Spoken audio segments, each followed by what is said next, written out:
दर्जो पहिरियों सबक 14 उमर मारुई। सिंध में थर जे मलीर ॻोठ में पालणो पंवार रहंदो हो। उनखे हिक सुहिणी धीअ हुई मारुई।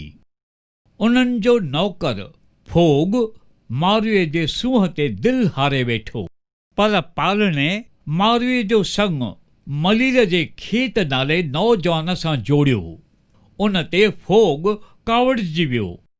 हुन उमरकोट जे हाकिम उमरकोट वञी मारुईअ जे सूंहं जी बेहद साराह कई ऐं चयो त मारुई हिन महल में ई सूंहे। उमर बिना ॾिठे ई मारुईअ ते मोहित थी पियो।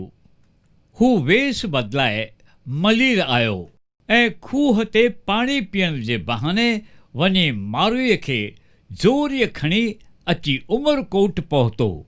हुन मारुईअ खे महल जे सुखनि जी लालच ॾेई पंहिंजे पटराणी बणाइण चाहियो, पर मारुईअ खेसि चयो, उमर, मुंहिंजो नातो मलीर जे हिक ग़रीब सां जुड़ियल आहे।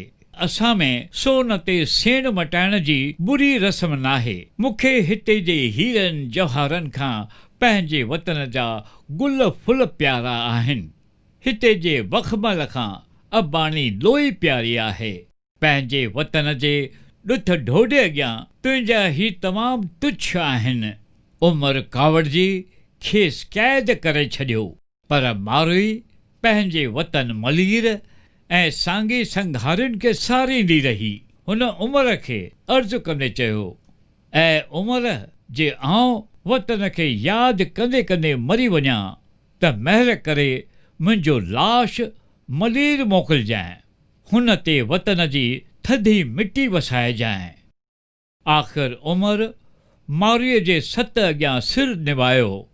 हुन मारुईअ खे ॾाढे शान मान सां मलीर वापसि मोकिलियो। जॾहिं खेसि ख़बर पई त मलीर वासी मारुईअ जे सत ते शक कनि था, तॾहिं हुन पाण मलीर वञी ततल शीख हथ में झली, पर खेसि लहस बि न आई। मारुईअ बि ततल शीख खणी पंहिंजो सत साबित कयो। शक दूर थियो।